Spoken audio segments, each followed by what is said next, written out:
So the Iowa caucuses are only 12 days away. The GOP rivals are making their final case to voters all across the Hawkeye state.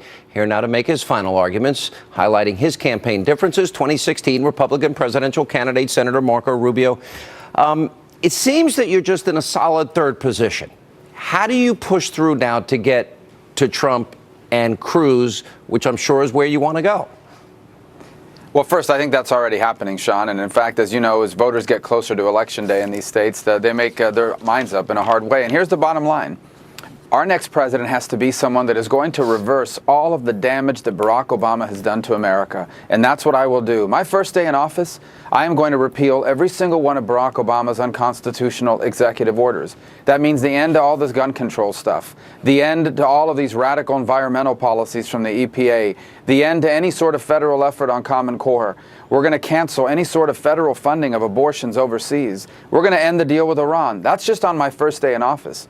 I'm also the only one running for president that's ever done anything against Obamacare. Not a speech, but I actually achieved something. I led the effort and we got rid of the bailout fund, which may very well lead to the collapse of Obamacare. But whether it does or doesn't, when I'm president, Obamacare is gone.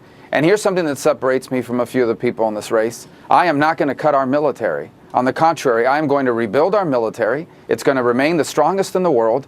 And we're going to find the terrorists with our intelligence agencies. We're going to destroy the terrorists with our military. And if we capture them alive, they are going to be sent on a one-way ticket to Guantanamo, Cuba. And we're going to find out everything they know.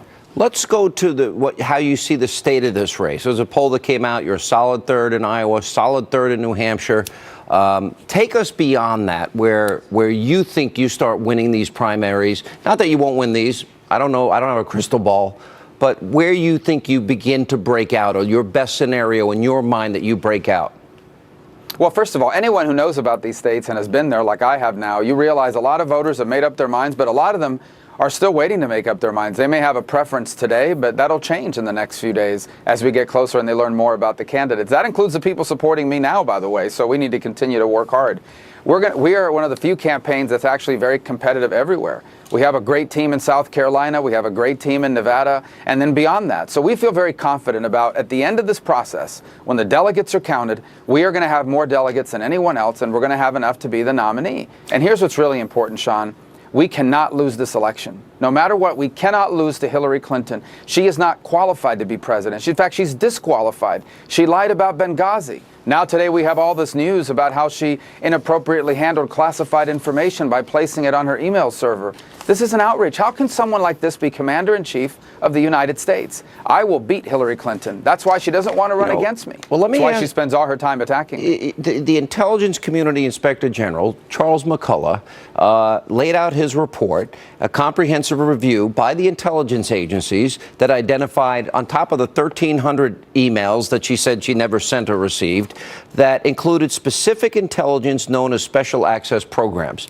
You know what they are. SAP, I guess, is its acronym. Right. That's right. And apparently this is a level of intelligence classification that goes beyond top secret. Now, am I wrong in my reading of the law that this would be multiple felonies in every felony in every case? I mean, isn't this indictable? Yeah, this is very serious. And in fact, if Hillary Clinton, God forbid, were elected president, one of the first things she'll probably have to do is pardon herself. This is very serious. Number one, obviously, there's a legal element to it. And again, we're going to leave that to the FBI and to the Justice Department. I can tell you, when I'm president of the United States, we're going to have an attorney general for whom no one is above the law. And that doesn't just mean what's happening now. This also means fast and furious. You know, we don't talk about that anymore. But there were reports today in the press that in the stash that El Chapo had, included guns that were purchased or accessed through Fast and Furious. So there's going to be accountability. Eric Holder's never been held accountable. No one in that department was ever held accountable. We're going to look at that as well. Yeah. But moving forward, there's legal issues here. But let me just say, how can the next commander-in-chief be someone like Hillary Clinton, who inappropriately stashes highly classified information on her own personal email server, leaving it out there to be picked apart by the Chinese, the Russians? In fact, virtually any advanced intelligence agency could have gotten access to that. Do you believe you are the most electable of all the candidates? Now, some polls have shown you are better in a matchup against Hillary Clinton, head-to-head, in a general election. Should electability, in your mind, be a factor in people considering either caucusing or voting in a primary? I am the strongest conservative that gives us a chance to defeat Hillary Clinton, the best chance. This is what this has to be about. At the end of the day, we have our differences in the Republican Party. We've been talking about those in this primary cycle.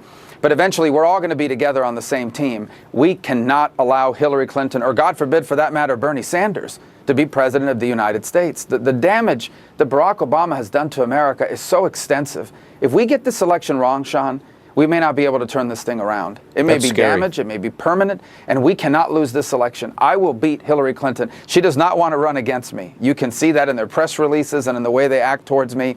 But I can't wait to run against her. And of course, I want the voters to give me that chance, because we will beat Hillary Clinton, and then we will reverse the damage that Barack Obama has done to this great country. All right. And as always, thank you, Senator, for being with us. Thanks, Sean. Thank you. All right.